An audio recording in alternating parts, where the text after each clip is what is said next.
ശ്ലോകം 8. ഗാവശ്ചൈവം ലബ്ധജീവാക്ഷണേന. എപ്പോൾ കുട്ടികളെല്ലാം കൂടി മാറിയോ, പശുക്കൾ ഓരോന്നായിട്ട് വരാൻ തുടങ്ങി.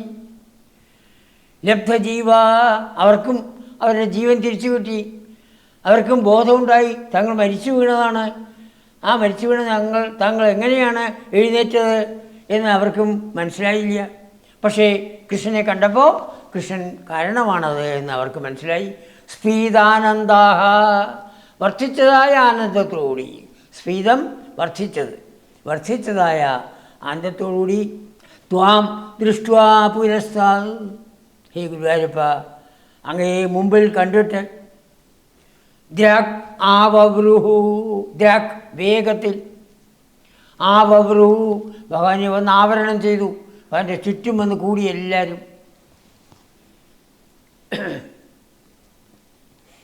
സർവതോ ഹർഷബാഷ്പം വ്യാമുഞ്ചൻ,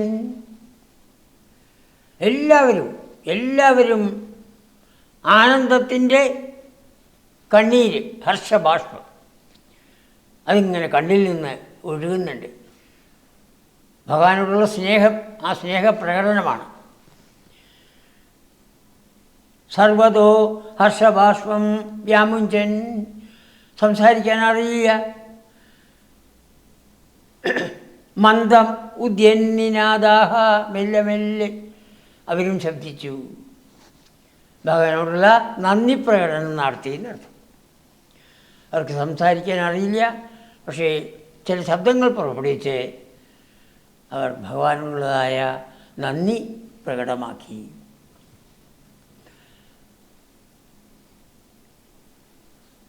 എപ്രകാരം കുട്ടികൾ ചെയ്യുന്നത് കണ്ടുവോ അതുപോലെ അവരും വന്ന് ഭഗവാനെ അവർക്ക് ആലിംഗനം ചെയ്യാൻ സാധ്യമല്ലല്ലോ. പക്ഷെ ഭഗവാന്റെ കാലിലും കയ്യിലും ഒക്കെ വന്ന് നാക്കി അവരുടെ സ്നേഹം പ്രകടിപ്പിച്ചു. ഗാവശ്ചൈവം ലബ്ധജീവ, ആ ജീവൻ തിരിച്ചു കിട്ടിയതായ ആ പശുക്കളെല്ലാവരും ക്ഷണേന, ഇപ്പോൾ ആ കുട്ടികളെല്ലാം മാറിയോ ഭഗവാന്റെ അടുത്തേക്ക് വരികയാണ്. സ്ഫീത ആനന്ദാഹ, വർദ്ധിച്ച ആനന്ദം അവരുടെ മനസ്സിൽ.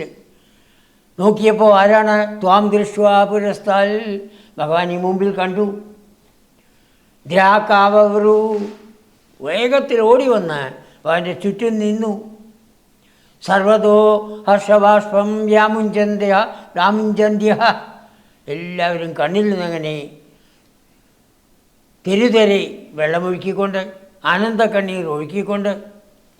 മന്ദമുദ്യന്നിനാദാഹ, മെല്ലെ മെല്ലെ തങ്ങളുടെ സ്നേഹപ്രകടനം ചെറിയ ശബ്ദത്തിലൂടെ അവർ ചെയ്യുകയുണ്ടായി.